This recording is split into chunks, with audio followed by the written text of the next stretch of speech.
Hello, my name is Clare Sulgit. I'm the pastor at St. Mary's United Methodist Church, and I want to take this opportunity to say thank you. I've had a unique perspective during the pandemic because my husband works with you. He's David Kaufman, one of the chaplains at Camden Clark. And he's come home in a variety of states. Sometimes he's been tired, sometimes discouraged, sometimes sad. Sometimes he's also celebrated the birth of babies and people getting better and going back home. So I understand what a hard time this has been, and I want you to know how much you're appreciated. In Matthew's gospel in the Bible, Jesus is speaking and he's separating the sheep from the goats. And he says to the sheep, I was hungry and you fed me. I was thirsty and you gave me something to drink. I was a stranger and you welcomed me. I was naked and you clothed me. I was in prison and you came to visit me. I was sick and you took care of me. And the sheep said, when did we ever see you hungry or thirsty or a stranger or naked or in prison or sick?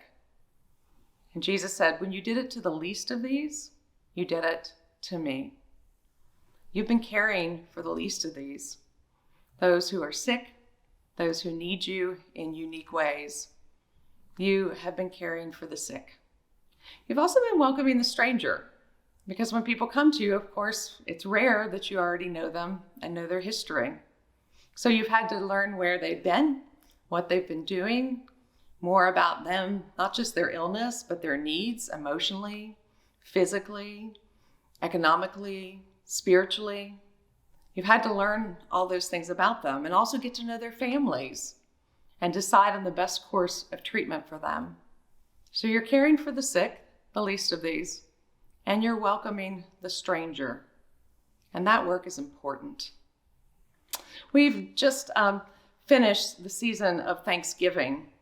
And so it's just important for us to all stop during that season and express gratitude. And I wanted you to hear gratitude for me. I know the pandemic has been hard and tiring and a whole lot of other emotions and experiences. And you've had to forge new ground. You've had to treat an illness, a virus that we weren't familiar with previously. And so you've been learning as you go. And that takes a lot of courage and a lot of work.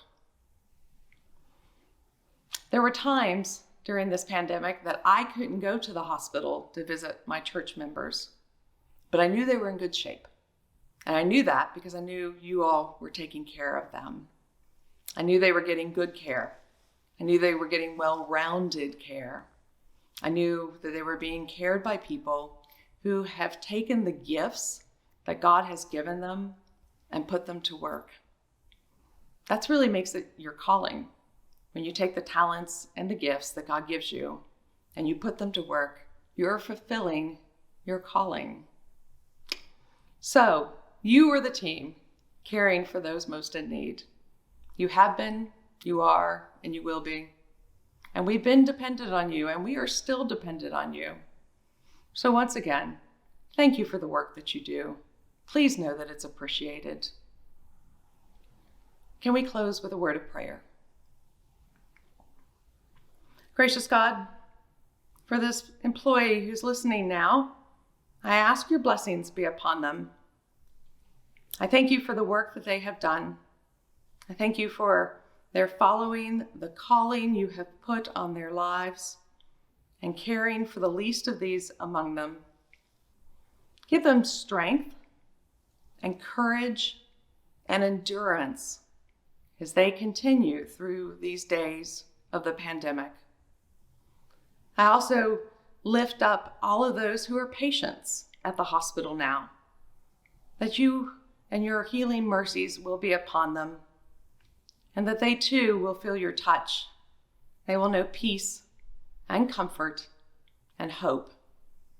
And we ask all of it in your holy and precious name. Amen. I pray that you have a wonderful December and whatever holiday that you celebrate, that it is joyous. From my home to yours, happy holidays.